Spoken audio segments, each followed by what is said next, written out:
할렐루야. 주님의 평화가 여러분들과 함께 하시기를 바랍니다. 우리 옆 사람들과 인사하실 때에 예배드림이 기쁨이 됩니다. 이렇게 인사하시겠습니다. 예배드림이 기쁨이 됩니다. 아멘. 예배드림이 기쁨이 되시길 바랍니다. 다시 한 번 더 인사 나누실 때는요, 오늘 말씀은 나에게 주신 말씀입니다. 그렇게 인사하시겠습니다. 오늘 말씀은 나에게 주신 말씀입니다. 아멘. 여러분들과 저에게 주신 말씀인 줄 믿으시길 바랍니다. 옛날에 고집 센 사람과 나름대로 똑똑한 사람이 있었습니다. 어느 날 이 두 사람 사이에 사소한 일로 다툼이 그만 벌어졌어요. 이 고집 센 사람은 2 곱하기 1은 1이다 라고 주장을 합니다. 구구단 아시죠? 구구단. 2 곱하기 1은 1이라고 주장을 했어요. 똑똑한 사람은 2 곱하기 1은 2다 라고 이야기를 했습니다. 똑똑한 사람 이야기가 맞습니다. 한참을 다투던 이 사람은요, 답답한 나머지 마을 원님께 찾아가서 시비를 가려줄 것을 이야기를 합니다. 이 자초지종을 쭉 들은 이 마을 원님은 한심스러운 표정으로 두 사람을 쳐다본 다음에 고집 센 사람에게 이야기를 합니다. 네가 2 곱하기 1은 1이라고 얘기를 했느냐? 그렇게 얘기를 물어봅니다. 했더니 고집 센 사람이 원님, 내 당연한 사실을 내가 말했는데요, 글쎄 저 사람이 2라고 우겨대고 있는 겁니다 라고 이야기를 해요. 그러자 고울 원님이요, 한참을 고민하면서 생각하고 판단을 내립니다. 여봐라, 1이라고 이야기한 사람을 풀어주고 2라고 얘기한 사람에게 곤장 10대를 쳐라 라고 선고를 합니다. 고집 센 사람은요, 얼굴에 기쁨이 가득한 채 똑똑한 사람을 놀리고 조롱하면서 그 자리를 떠나게 됩니다. 똑똑한 사람은요, 억울하게 곤장 10대를 맞았어요. 그냥 맞아도 아픈데 억울하게 맞으니 얼마나 더 아팠겠습니까? 곤장을 맞은 다음에 똑똑한 사람이 원님에게 억울함을 하소연하며 이야기를 합니다. 아니 원님, 2 곱하기 1이 어떻게 1입니까? 2지요. 이랬더니 마을 원님이 이야기를 합니다. 이놈아, 2 곱하기 1은 1이라고 이야기하는 그 멍청하고 어둔한 사람하고 싸운 네 놈이 더 어리석은 놈이다 이놈아 하고 이야기를 했다고 합니다. 저는 이 이야기를 가만히 보면서 실제로 있었을 법한 이야기다 라고 생각을 합니다.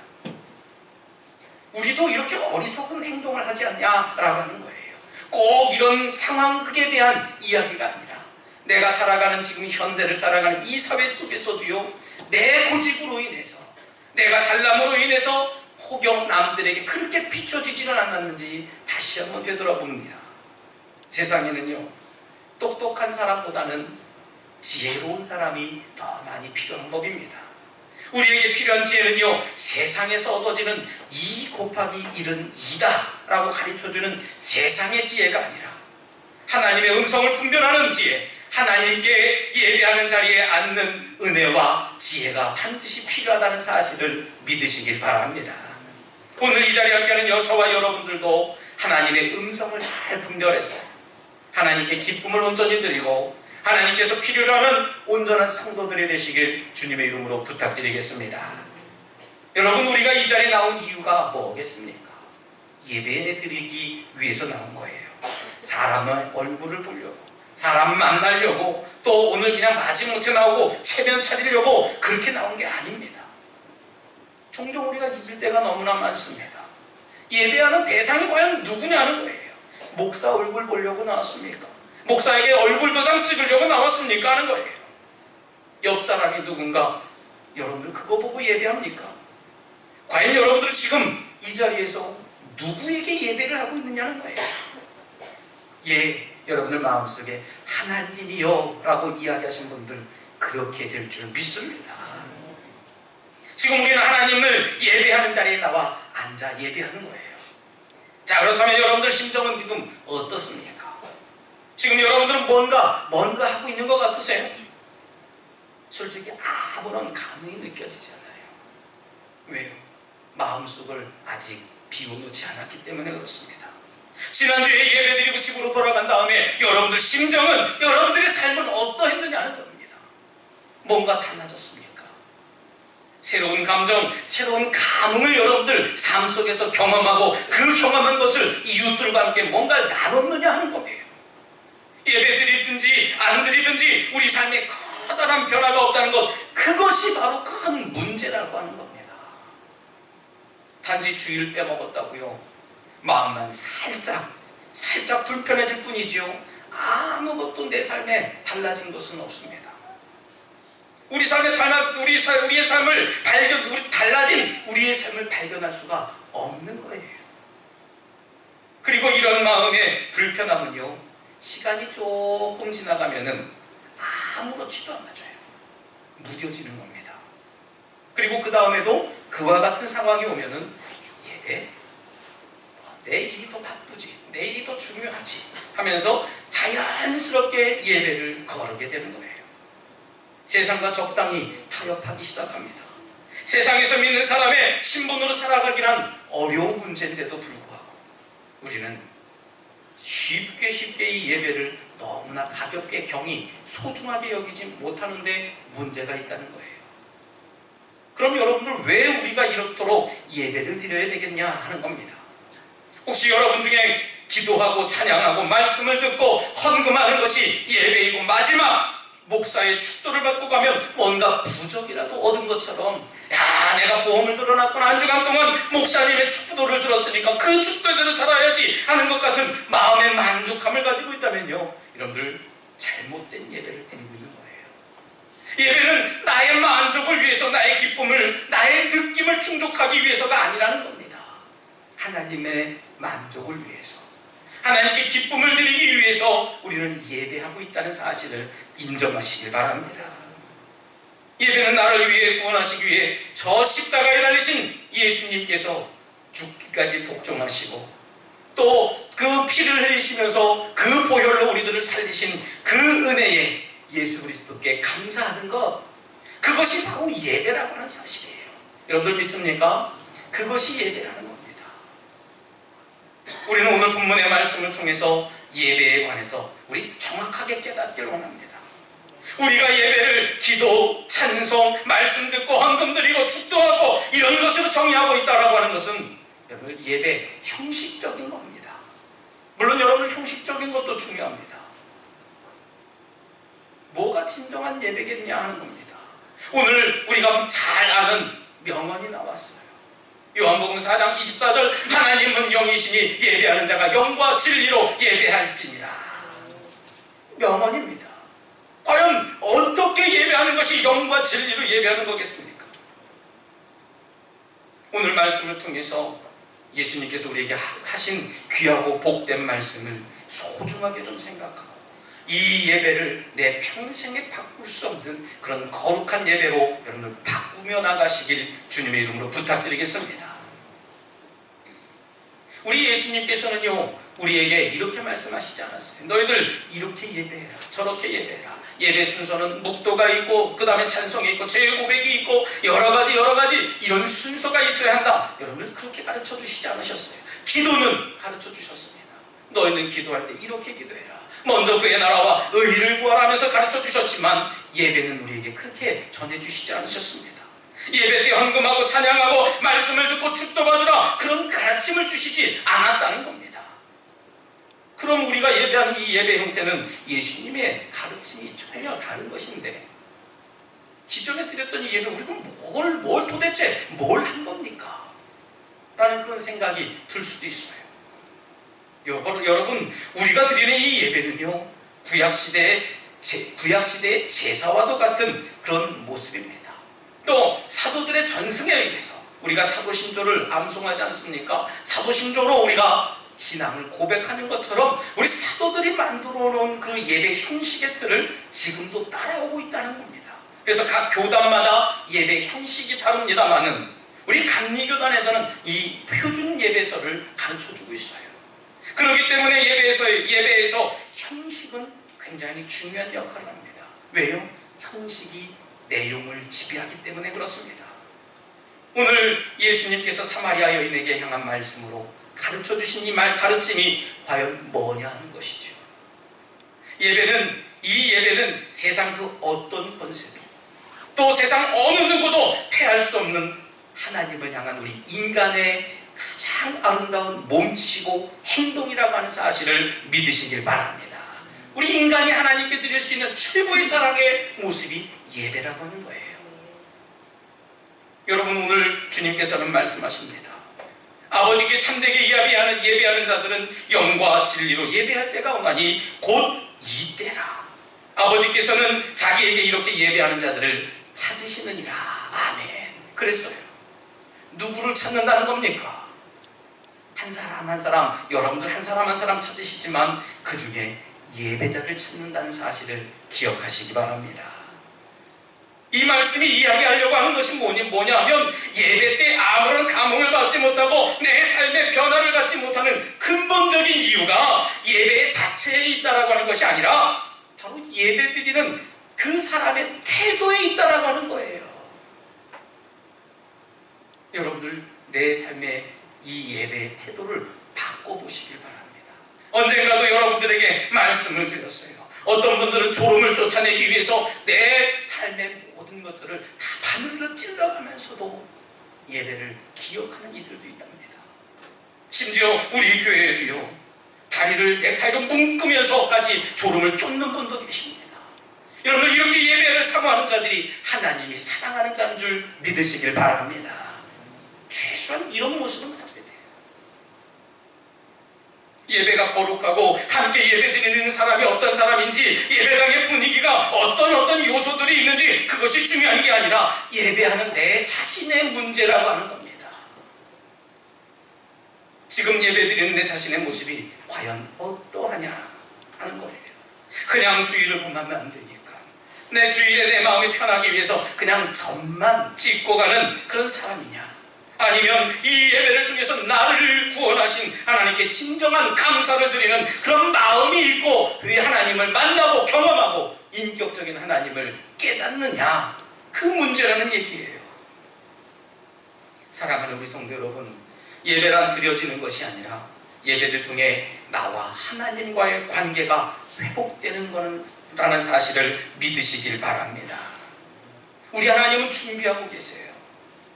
그래서 말씀하십니다. 24절입니다. 하나님은 영이시니 예배하는 자가 영과 진리로 예배할지니라. 아멘.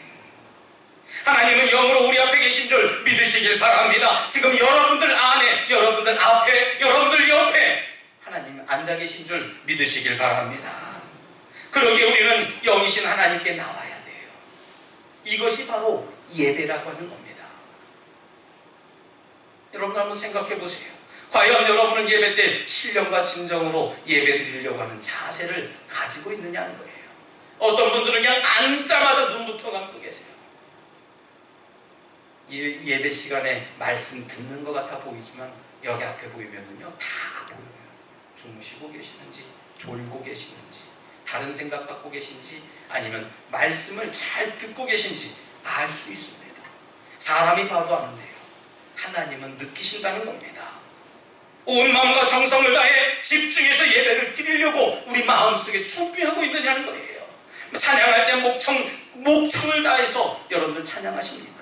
오늘 집을 나서기 전 기도했나요? 했더니 여러분들 마음에 찔려서 입술을 못 열었다고요? 여러분들 그런 말씀 하세요.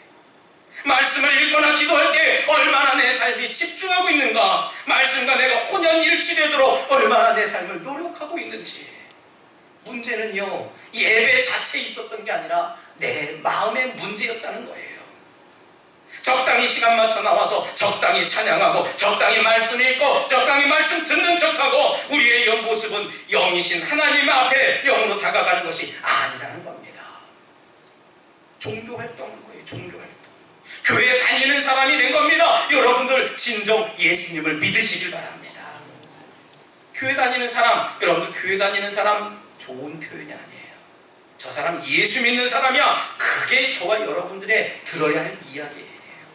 저 사람 교회 다니는 사람, 예, 교회 다니는 사람 맞아요.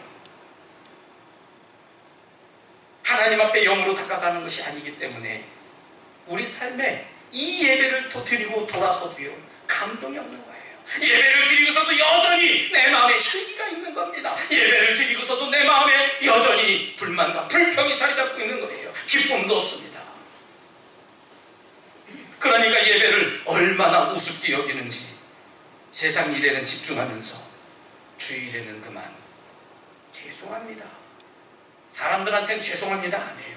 하나님한테는 죄송합니다 잘하지요. 얼마나 예배를 우습게 여기면요 껄핍하면 교회 안 나온다는 이야기를 여러분들 하십니까? 이 시간 이 말씀을 듣고 나를 겨냥해서 하신 말씀이다. 여러분들 맞아요. 여러분들에게 하신 말씀이에요. 그러나 여러분들 잘 생각하시기 바랍니다. 여러분들의 담임 목사니까 이야기하는 겁니다. 처음 한두 번은 타를 이루고 얼릅니다. 하지만 여러분들 이제는 아니지 않습니까? 우리가 똑같은 말과 행동으로 주님의 마음을 얼마나 흔들어 놓고 있어요. 개가 토한 것을 먹고 또 토한 것을 먹고 또 토하고 토한 것을 먹고 그러는 것처럼 우리가 하나님께 얼마나 추하고 더러운 죄가 있는지 여러분 한번 생각해 보시기 바랍니다. 언제까지 여러분들 툭하면 예배를 거두려고 생각해요? 언제까지 우리가 툭하면 예배를 우리의 도구로 생각하고 있습니까? 정말 몸이 아프십니까? 여러분들 하나님 앞에 조금 더 솔직해 보세요. 천국은 오랫동안 교회 다녀서 갈 수 있는 곳이 아니에요. 믿음으로 가는 곳인 줄 믿으시길 바랍니다. 마지못해 가는 것 더욱 아닙니다. 여러분들 천국은요 믿는 자들이 가는 거예요. 교회 다니는 사람이 가는 게 아닙니다. 우리 예수 그리스도의 보혈을 믿을 때에 천국을 갈 수 있다는 사실을 믿으시길 바랍니다. 우리가 믿음을 가지고 신령과 진정으로 하나님을 예배하면요 하나님께서 우리를 만나주신다는 얘기입니다. 우리가 하나님을 만나면 비로소 내 인격이 바뀌어지게 되어져 있어요. 저 사람은 죽었다 깨어나도 안 바뀌어 안 변해. 그래도요 주님을 만나면 변하는 줄 믿으시길 바랍니다. 주님을 경험해보지 못한 사람, 주님을 제대로 예배하지 못한 사람들이 저 사람은 안 돼 얘기하는 거예요. 주님을 경험해보지 못했기 때문에 내 자신도 못 변했으니까요 남들도 못 변한다고 얘기를 하는 겁니다. 하지만 여러분들 저는 압니다. 바뀔 수 있고 변화될 수 있습니다. 믿으십니까? 사랑하는 성도 여러분, 이제부터라도 온 마음과 온 정성으로 온 몸으로 찬양하시고 기도하시고 말씀 읽으시고 하나님의 음성에 집중해 보시길 바랍니다. 그러면 반드시 이 예배를 통해서 우리 삶이 회복되어지고 예배를 통해서 기쁨을 갖게 되고 예배를 통해서 문제 해결을 받고 예배를 통해서 놀라운 일들이 일어날 줄 믿습니다. 할렐루야. 예배가 회복되어져 있어요. 저희 집의 이야기를 가만히 하나 소개해 드리려고 합니다. 언젠가도 말씀드린 것 같습니다만은 저희 누님 댁에 이제 아이가 이제 약 10년 터울이집니다. 저희 집도 마찬가지입니다만은 큰 아이와 작은 아이가 10년 터울이져요. 저희도 10년 터울이지는데 저희는 이제 좀 물론 그런 일도 있었습니다만은 저희 누님 댁에는 저희 누님이 콩팥 신장 이식 수술을 했기 때문에 굉장히 좀 좋지 않은 건강 상태가 있습니다. 이 임신하려면 굉장히 어렵기도 하고 그렇습니다. 둘째를 갖고 싶은데 굉장히 너무 어려운 거예요. 그래서 어떤 이제 저희 어머니께서 저희 친외할머니는 돌아가셨지만 저희 어머니께서 엄마로 생각하고 계시는 목사님이 계십니다. 지금 철원에 기도원에 계신 분이신데 그분께 이제 의뢰를 드렸어요. 아니 목사님, 우리 딸이 이렇게 해서 아이를 좀 갖고 싶은데 못 갖고 있어요. 어떻게 하면 좋아요? 그랬더니 한번 기도를 받자. 그래서 이제 기도를 갔습니다. 그랬더니 그 목사님이 하신 얘기가 예배 드려라. 예배 드려라 했어요. 예배를 그러면 어떻게 드립니까? 뭐 내가 교회 안 다니면 교회 안 나갑니까? 교회 출석해요. 주일마다 예배 나갑니다. 토요일 수요일마다 나가요. 금요 기도회도 나가고요. 금요일 속회도 나가요. 내가 무슨 예배를 안 드렸다고 하십니까? 하지만 그 목사님의 이야기는 다른 이야기였어요. 영과 진리로 해서 매주 월요일마다 예배 드리자 하신 거예요. 여러분 기적이 일어날까요? 일어날까요? 믿음이 많으신 분들이시네요. 기적이 일어났어요. 그래서 10년 만에 아이를 임신하고 아이가 출산이 됩니다. 지금 얼마나 건강하게 잘 자라는지 몰라요. 이게 하나님의 예배를, 하나님께 예배를 통해서 우리의 삶이 회복되는 모습의 역사라고 하는 사실을 믿으시길 바랍니다. 하나님의 능력을 우리의 짧은 생각으로 제한하려고 하지 마시기 바랍니다. 굳이 우리가 아니어도요, 하나님께 예배드리는 수많은 사람들이 있어요. 굳이 내가 아니어도 많은 사람들이 예배를 드립니다. 그런데 왜 이토록 여러분들에게 이 예배를 선포하고 있는 게 있습니까? 바로 저 십자가 때문에 그렇습니다. 예수님의 십자가 때문에 그래요. 예배를 드려도 아무 감흥이 없다고요? 예배에 나오는 의미가 그냥 내 마음이 편하자고 그냥 이 자리에 나온 거라고요. 그러나 여러분, 하나님께서는 우리의 이런 모습을 보고도 십자가는 여러분들을 향해 목 놓아 외칩니다. 이 날이 너와 내가 십자가로 하나가 되어서 네 문제가 해결되는 날이야. 막혔던 담이 헐어지고 절망이 희망으로 바뀌어지고 실패가 성공이 되고 생기와 감동과 변화가 주어지는 복된 시간인 줄 믿어라. 그거 하나님의 음성입니다. 내가 이 일을 위해서 십자가에 달려 돌아갔다라고 하는 겁니다.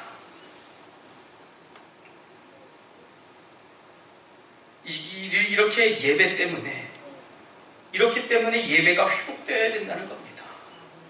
예배가 회복됨을 통해서 죄인인 내가 하나님 앞에 온전한 모습으로 나아갈 수 있다는 거예요. 우리는 때때로 위험하고 때때로 시험도 찾아옵니다. 하지만 그런 중에서도 우리는 예배를 통해 거듭나야 됩니다. 이것이 우리의 운명이라는 거예요. 예배는 우리가 하나님의 자녀로 살아가기 위한 한 과정이라는 겁니다. 우리의 삶의 최종 목적지는 우리가 진정 거듭나고 변화되어서 하나님이 예배해 주신 그곳에 가는 것이 우리의 목적이라는 거예요. 여러분, 이 사실을 잊지 마시길 바랍니다. 예수님은 예배를 가르쳐 주신 것이 아니라 십자가를 통해서 우리 안에 예배를 회복시켜 주시려고 우리에게 이 말씀을 주셨다는 겁니다. 이 회복을 경험해야 하는 주체가 목사가 아니라 저와 여러분들, 우리라고 하는 사실이에요. 여러분들 사실이 바뀌어지고 변화되어야 된다는 얘기입니다. 사랑하는 우리 성도 여러분, 다른 누가 대신해서 여러분들 삶에 감흥과 감동, 그리고 혹은 회복을 주지 않습니다. 여러분이 온 마음과 정성과 온 몸으로 영이신 하나님 앞에 나아가려고 하는 그 몸부림이 있어야만 여러분들 이 예배가 회복되는 것을 우리가 경험할 수 있다는 거예요. 이것을 방해하는 것이 바로 사탄의 역사입니다. 예배에 집중하지 못하게 하고요, 예배에 아무 감흥도 없게 만드는 것, 그것이 바로 사탄의 역사라고 하는 거예요. 바로 이 사실을 우리 예수님께서 하나님이 예배는 예배하는 자를 찾으신다라고 하는 사실을 여러분들 우리들에게 주시는 말씀입니다. 하나님 지금 우리를 찾고 계세요. 어떤 사람이요? 예배하는 자를 찾고 계시는 겁니다.